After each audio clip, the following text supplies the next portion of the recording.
What can a person do to increase the oxygen going through their body? Okay, so first let's start with what they can do for nothing. Yeah. Right? Somebody just sitting at home wants to be healthier. Yeah, move your body. I mean, sitting is the new smoking, right? We all know that exercise is good for you, but why is exercise good for you? Because it actually moves oxygen around the body.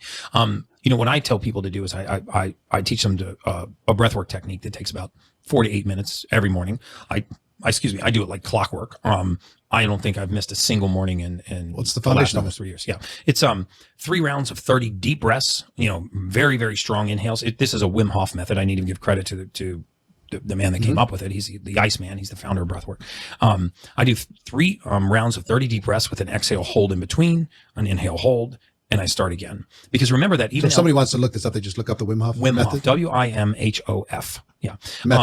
Method. Got yeah. it. And it's just breathing obnoxiously deep for 30 breaths, exhaling and holding and allowing the carbon dioxide to build up, inhaling and holding, letting that air out and starting again. Elevated emotional states using the diaphragm to massage the intestines, getting oxygen in and changing the oxygen tension in the tissue. All of this will cost you nothing, and it will skyrocket your mood and your emotional state, and it can rid the body of disease. So breath work is a great one, but for sustained energy and sustained oxygen transport, you need to get your blood tested.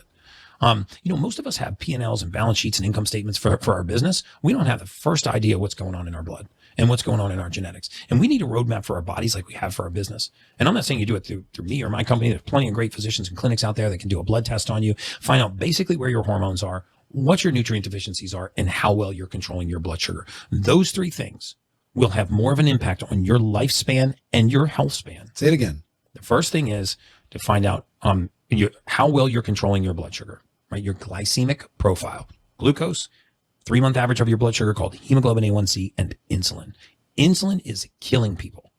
As insulin rises and stays sustained and high in your bloodstream, it attacks it's very neurotoxic to the nerves. It's very toxic to the brain. We know now that Alzheimer's and dementia are linked to type 3 diabetes. In fact, we're actually calling Alzheimer's type 3 diabetes in a lot of circles right now. If you just Google type 3 diabetes, you'll see all kinds of published clinical research linking elevated sugar and insulin resistance in the brain to the early onset of Alzheimer's and dementia. And we have this fallacy built around these diseases that people are losing their memory.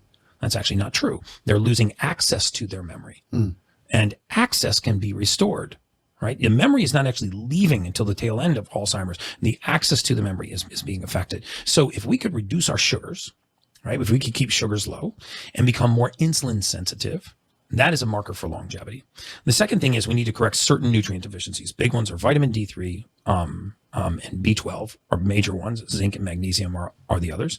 And so first one is controlling your blood sugar. Control your blood sugar. Second one is looking at nutrient deficiencies. D3, B12, magnesium, zinc. Yeah. Start with those. I mean, there are hundreds of others. Start with those. D3 is arguably the single most important compound in the human body. You said that like 4 times. Why is it such a big deal? Because we make that vitamin on our own. When God made us, he made us with the ability to make one vitamin. If you look at the second leading cause of morbidity in COVID, it was a clinical deficiency in vitamin D3. 50% of the world's population is deficient in vitamin D3. African-American populations, Latino and darker complected populations are even more deficient in vitamin D3. This is why COVID disproportionately affected minorities because of the pigment of their skin, reducing their vitamin D3 and making them more susceptible to all forms of pathology and disease by reducing their immune system, by compromising the immune system. So supplementing with D3 is a huge plus. So